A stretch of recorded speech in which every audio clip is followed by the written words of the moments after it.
नमस्कार दोस्तों, मैं हूं अर्पित और एक बार फिर से आपका स्वागत है। बिहार में विधानसभा चुनाव में अब बस बहुत थोड़ा ही समय बचा है और 3 महीने के भीतर नई सरकार और नए मुख्यमंत्री सामने आ जाएंगे। वैसे नए मुख्यमंत्री कहना अभी थोड़ा गलत है, क्योंकि नीतीश कुमार जी पिछले 20 साल से मुख्यमंत्री की कुर्सी पर बने हैं और बिहार में बहार है, नीतीश कुमार हैं। एक बार फिर से ऐसा होने जा रहा है, ऐसा बहुत से लोगों का कहना है।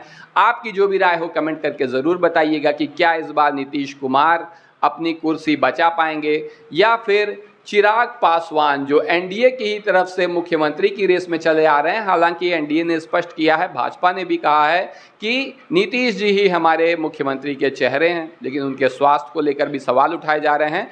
बड़ी खबर यह है कि एनडीए में सीटों का फॉर्मूला तय हो गया है और इसमें जो 243 विधानसभा सीट है कुल बिहार में, उसमें बीजेपी को 103 से 106 सीट मिलेगी, वहीं जेडीयू को 102 से 105 सीट मिलेगी, यानी कि बीजेपी से एक सीट कम रहेगी इनकी। और एलजेपी आर यानी कि चिराग पासवान की जो पार्टी है, उनके पिता राम विलास पासवान जी के साथ एलजेपी आर से रामविलास, इसको 18 से 22 सीट मिलेगी। आप सभी को याद होगा चिराग पासवान ने 50 सीट मांगी थी, लेकिन ये संभव है नहीं, इतनी सीट दी नहीं जा सकती है। 5 की 5 अपने हिस्से की सीट पर चिराग पासवान जीत गए थे।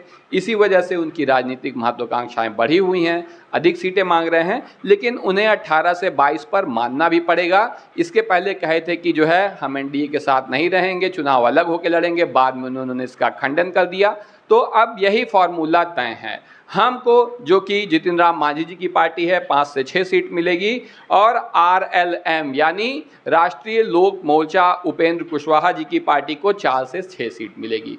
थोड़ा बहुत अंतर हो सकता है, लेकिन मोटा मोटा यही है, यही जो है सीटों का बंटवारा है, इसी आधार पर सीटें मिलेंगी। अब हम आपको इस वीडियो में बताने जा रहे हैं कि नीतीश कुमार जी की पार्टी यानी जेडीयू से वो कौन सी महिला प्रत्याशी हैं जिनका टिकट 100% कन्फर्म है, और आपको कमेंट करके बताना है कि इनमें से कौन से प्रत्याशी जीत पाएंगे और कौन से नहीं जीत पाएंगे। तो इसमें जो पहला नाम सामने है शालिनी मिश्रा का, जो कि पूर्वी चंपारण की केसरिया विधानसभा सीट से इनका टिकट 100% कन्फर्म है।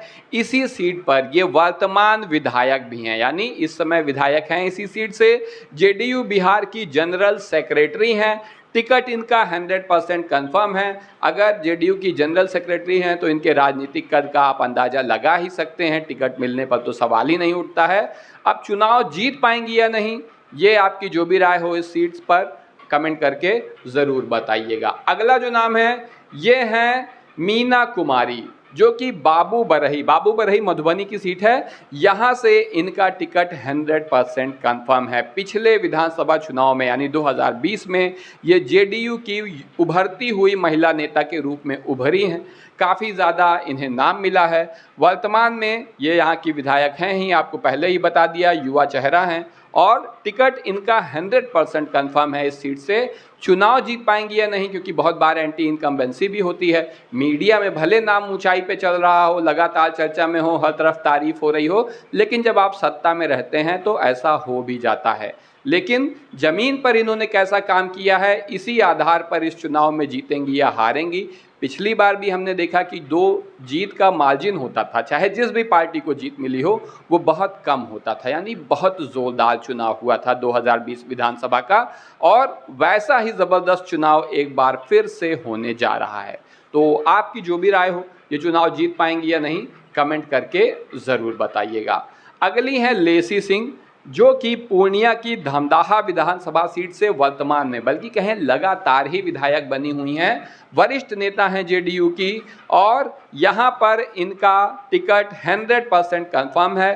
पहले ये मंत्री भी रह चुकी हैं और एक बार फिर से इनका टिकट कन्फर्म है, लेकिन अब चुनाव जीतेंगी या नहीं, क्योंकि एंटी इनकम्बेंसी सबसे ज़्यादा खतरनाक चीज़ होती है। यही वजह होती है कि पार्टियां प्रत्याशियों की सीट बदल देती हैं, लेकिन बिहार में ये चीज़ कम देखने को मिलती है।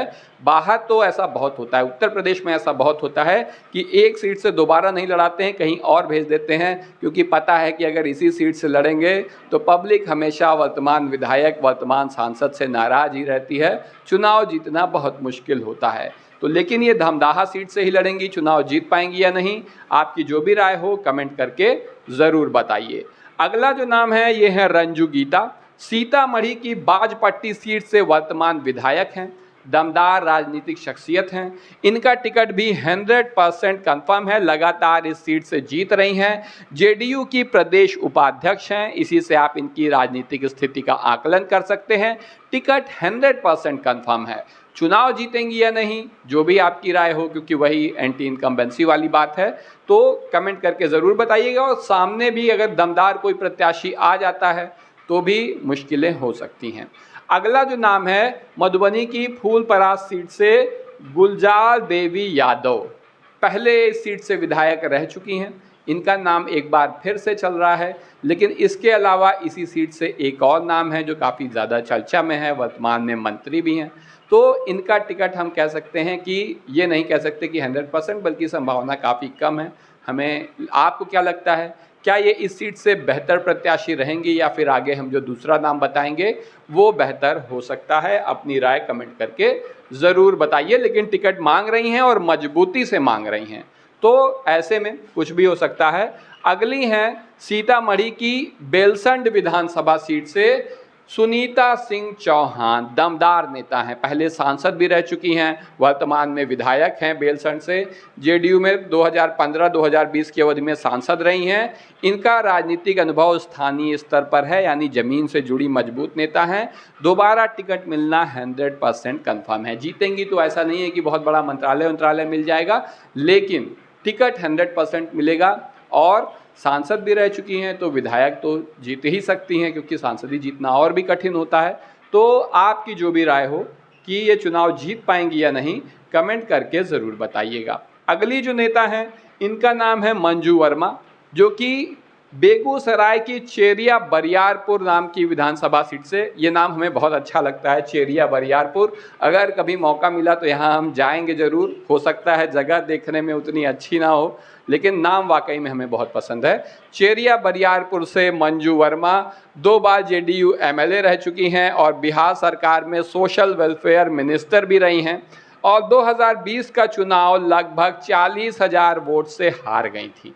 तो अच्छा खासा हैवी वेट राजनीतिक प्रोफाइल होने के बावजूद 2020 का विधानसभा चुनाव में जो इनकी हार थी ये ज़बरदस्त थी, क्योंकि विधानसभा चुनाव में 40,000 वोट से हारना, वो भी बिहार में जहां जीत का मार्जिन 1,000, 2,000, 4,000, 3,000 ऐसे है, तो 40,000 से हारना बहुत बड़ी हार है। लेकिन इसके बावजूद खाली एक हार के आधार पर किसी नेता को खारिज नहीं किया जा सकता है। इनका टिकट कंफर्म है लगभग। चुनाव जीतेंगी या नहीं इस सीट से, क्योंकि पिछली बार की हार वाकई ज़बरदस्त थी। आपकी जो भी राय हो कमेंट करके ज़रूर बताइएगा। और जैसा कि हमने कहा था कि फूलपरास से 2 प्रत्याशी हैं, तो जो दूसरी प्रत्याशी हैं ये फिलहाल इनका राजनीतिक प्रोफाइल ज़्यादा ऊंचा है। नाम है शीला कुमारी मंडल। इनके बारे में आपको बता दें कि वर्तमान विधायक हैं फूलपरास सीट से, और 2020 में इन्होंने जीत हासिल अच्छे खासे तरीके से की थी।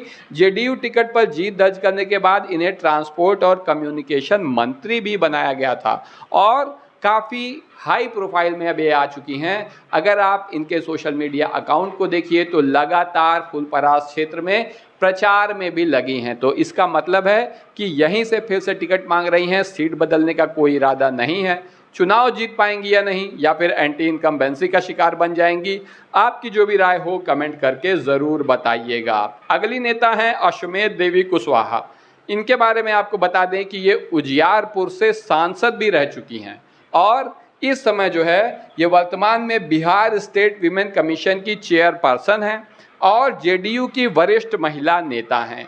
राजनीतिक अनुभव इनका अच्छा खासा है, संगठन पर भी पकड़ इनकी बहुत मजबूत है जेडीयू के। तो ऐसे नेता कम ही होते हैं जो संगठन पर भी मजबूत पकड़ रखते हैं और चुनाव जीतने की भी क्षमता रखते हैं। तो यही वजह है कि इनका विधानसभा टिकट लगभग कंफर्म है। चुनाव जीत पाएंगी या नहीं, आपकी जो भी राय हो कमेंट करके ज़रूर बताइए।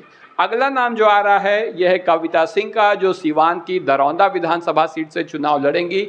टिकट 100% कंफर्म है। वर्तमान और पूर्व पद जो इनके हैं उसके बारे में बता दें तो एमएलए रह चुकी हैं, एमपी रह चुके हैं दरौंदा सीट से 2011-2015 में, और एमपी रही हैं सीवान से 2019 से 2024 के बीच में। चुनावी क्षेत्र इनका दरौंदा ही रहेगा, यहीं से टिकट मिलना लगभग तय है। लेकिन चुनाव जीत पाएंगी या नहीं, आपकी जो भी राय हो कमेंट करके ज़रूर बताइए। और ये जो सीटों का फॉर्मूला आपको हमने बताया और लगभग इसी पर जो है सीटें तय भी होंगी, इससे आप कितने हद तक सहमत हैं? क्या इसको लेकर कोई एनडीए में बवाल तो नहीं हो जाएगा? और सबसे खास बात, इस बार मुख्यमंत्री की कुर्सी किसके हाथ लगेगी? चिराग पासवान का नाम तो भले ही एनडीए की ओर से चल रहा है, लेकिन नीतीश कुमार की राजनीति अपने आप में पिछले 20 साल से जिस तरीके से बिहार में सबको घुमाए हुए हैं, क्या आरजेडी, क्या बीजेपी, क्या भाजपा के चाणक्य, सबको पानी पिला दिया है नीतीश कुमार ने। तो ऐसे में इन्हें खारिज करना तो बेवकूफ़ी होगी। तो नीतीश कुमार मुख्यमंत्री बनेंगे या फिर चिराग पासवान बनेंगे? आपकी जो भी राय हो कमेंट करके बताइए। और ये जो चुनाव आयोग पर आरोप लग रहे हैं एसआईआर को लेके, वोट चोरी को लेके, इस पे सब पे आपकी क्या राय है? जो भी हो कमेंट करके ज़रूर बताइए। वीडियो को लाइक करिए, चैनल को सब्सक्राइब करिए और अपने दोस्तों के साथ शेयर करना ना भूलिए। धन्यवाद।